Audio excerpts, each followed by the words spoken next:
अभी आपने देखा होगा हाल में ही अभी एनईटी का रिजल्ट आया। एनईटी का रिजल्ट जिसकी प्रतीक्षा 12th के बच्चे जिन्होंने अभी जस्ट 12th किया अपीयर हुए हैं और उन्हें अपीयरिंग कैंडिडेट के रूप में एनईटी में अपने आप को दिया, एग्ज़ाम्स दिया, उसका वेट कर रहे थे रिज़ल्ट का, जिसकी संभावित तिथि जून में चुनाव के बाद थी। किसी को भी ये नहीं पता था कि चुनाव के दिन ही अचानक से एनईटी का रिज़ल्ट आ जाएगा। ऐसा क्यों? इसलिए कि उसके पीछे बहुत बड़ा राज है जिसको दबाने की कोशिश की गई।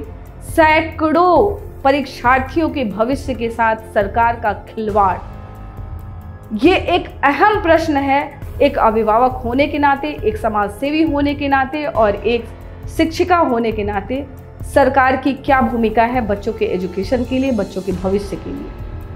और हमें भी कहीं ना कहीं मुखर होना पड़ेगा। अगर सरकार इस पे ध्यान नहीं दे रही है, अगर किसी भी तरह की विसंगति है, तो आप चुप ना रहें। अपने बच्चों के भविष्य की खातिर आगे आए, बोले, अपने प्रूफ को रखें। क्योंकि एनईटी जैसा कॉम्पिटिटिव एग्जामिनेशन जहाँ पे AIR 1 रैंक बहुत ही विरले किसी एक को मिलता है, यहाँ पर 67 बच्चों को मिल रहा है एक साथ। कैसे पॉसिबल है? जहाँ नेगेटिव मार्किंग होती है, एक क्वेश्चंस के लिए 4 मार्क्स कटते हैं, 4 मार्क्स आपके कट गए और नेगेटिव के लिए 1 मार्क्स और कट गया। मीन्स कि आपके एक क्वेश्चन के गलत होने पे 5 मार्क्स डिडक्ट होते हैं। वहाँ किसी बच्चे का एक क्वेश्चन अगर गलत होता है 720 में, तो उसे 719 कैसे आ सकता है? इस बुद्धिजीवी वर्ग को सोचना होगा, समझना होगा। और इस जो ये स्कैम चल रहा है, इस स्कैम के लिए आप सभी को मुखर होकर के आगे आना होगा। मैं मीडिया के सभी बंधुओं से आग्रह करना चाहती हूँ कि बच्चों के भविष्य के साथ खिलवाड़ ना होने दें। आप इस ज्वलंत मुद्दा को उठाएं। बच्चों के रिजल्ट आगे के भविष्य का निर्धारण करते हैं। रिजल्ट के साथ किसी भी तरह की छेड़छाड़ नहीं होनी चाहिए।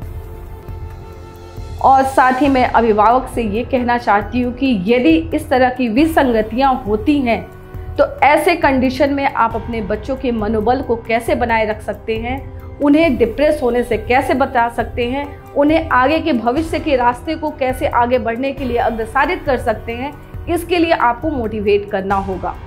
जिंदगी यही खत्म नहीं हो जाती है। कोटा में आप आए दिन देखते होंगे कि बच्चे रोज सुसाइड कर रहे हैं।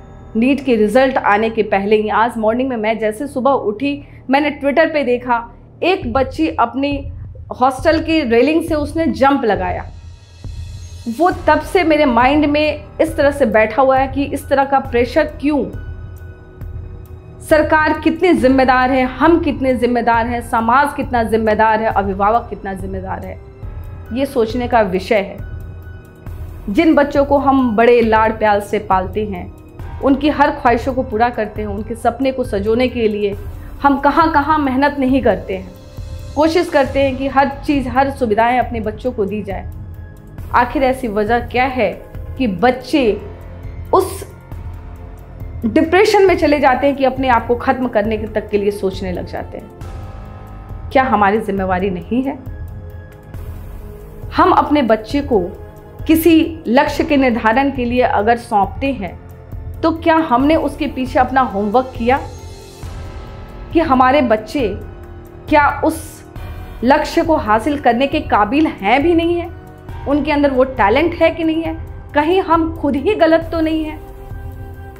कहीं उस बच्चे के अंदर उसका पैशन कुछ और हो और हम करियर की अपॉर्चुनिटी समझते हुए उसको कुछ और दिलाने की कोशिश कर रहे हैं? ये जज करने का विषय है, सोचने का विषय है और बच्चों की जीवन को बचाने का विषय है।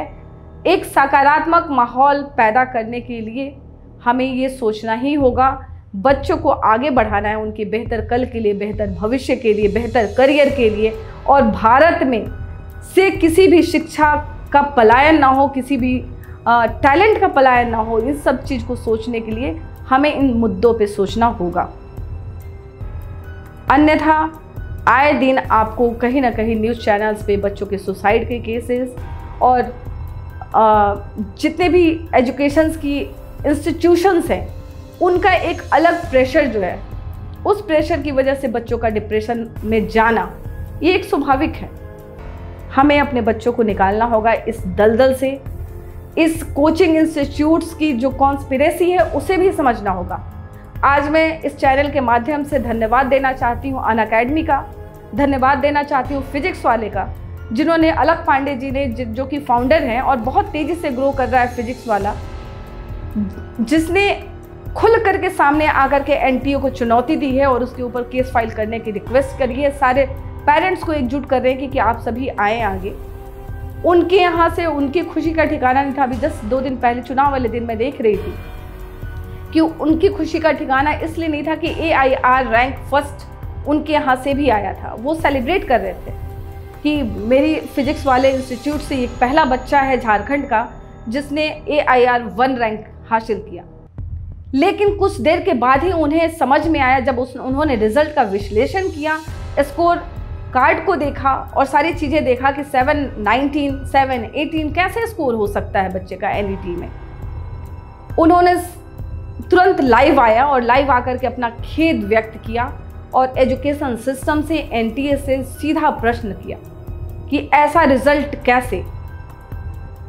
हमें जिन बच्चों ने बहुत अच्छा स्कोर किया, अच्छे जगह से आए, उनके लिए कोई ऐसा प्रश्न चिन्ह नहीं है। मैं किसी भी बच्चों के अहित के फेवर में नहीं हूँ, लेकिन ये भी नहीं चाहता हूँ कि जिन बच्चों का अहित हुआ है वाकई इस किसी भी धांधली की वजह से, उनके भविष्य का जिम्मेवार कौन है। इस NTA के रिजल्ट की जांच होनी ही चाहिए।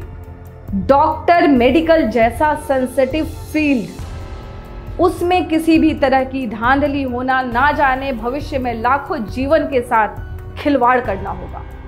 सरकार या कोई भी एजुकेशन सिस्टम या स्कूल्स जहाँ पे बच्चों के सेंटर पड़े हुए हैं, वहाँ किसी भी तरह के कोई भी गैर कानूनी तत्व कैसे एक्टिव हो गए इस चीज़ को करने के लिए। जिन अभिभावकों ने अपनी सूची में देखा कि रिजल्ट में बहुत अच्छे मार्क्स आए हैं बच्चों के, बहुत खुश हुए होंगे। कॉन्ग्रेचुलेशंस मैं देना चाहती हूँ उन बच्चों के जिन्होंने वाकई बहुत अच्छे से इसमें स्कोर किया। लेकिन वाकई जिन बच्चों ने अगर उस कॉन्स्पिरेसी का हिस्सा बन करके रिजल्ट हासिल किया, क्या वो भविष्य में एक बेहतर डॉक्टर बन पाएंगे? क्या वो इलाज कर पाएंगे? आपने कोविड में देखा होगा कि डॉक्टर्स के रोल कितने इम्पोर्टेंट होते हैं।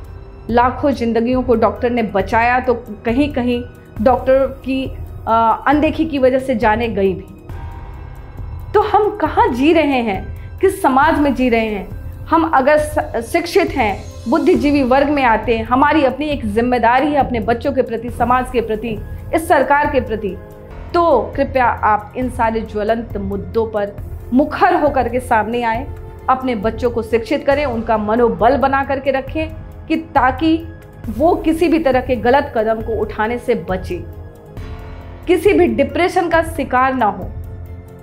बहुत सारे रास्ते हैं जिंदगी में। मुखर्जी नगर में लाखों बच्चे भर भर के आते हैं, उत्तर प्रदेश से, यूपी, बिहार से, गुजरात से, लेकिन सब IAS बन पाते हैं क्या? नहीं बनते हैं। तो ये सोचना होगा कि हम अपने बच्चों को कौन सा करियर दे रहे हैं, उस करियर के पीछे बच्चे का रुझान कितना है, वो कितना उसके प्रति लगनशील होकर के पढ़ाई कर रहा है, कितना उसका कोर ऑफ इंटरेस्ट है। उसके इंटरेस्ट को जानना बहुत ज़रूरी है, ना कि ये थोपना कि ये करियर ज़्यादा इम्पोर्टेंट होगा और ये तुम्हें ज़्यादा पैसे दिलाएगा, ये तुम्हारे लिए बहुत अच्छी फैसिलिटी ला करके भविष्य में दे सकता है। पेरेंट्स का कंसर्न होता है कि बच्चे अपनी बेहतर ज़िंदगी को बना पाएँ, लेकिन ये नहीं कि ज़बरदस्ती उन्हें कहीं और धकेल दें। अगर आप ये वीडियो YouTube पर देख रहे हैं तो हमारे चैनल को सब्सक्राइब करें और बेल आइकन को दबाना ना भूलें। अगर आप Facebook पर ये वीडियो देख रहे हैं तो हमारे पेज को लाइक करें।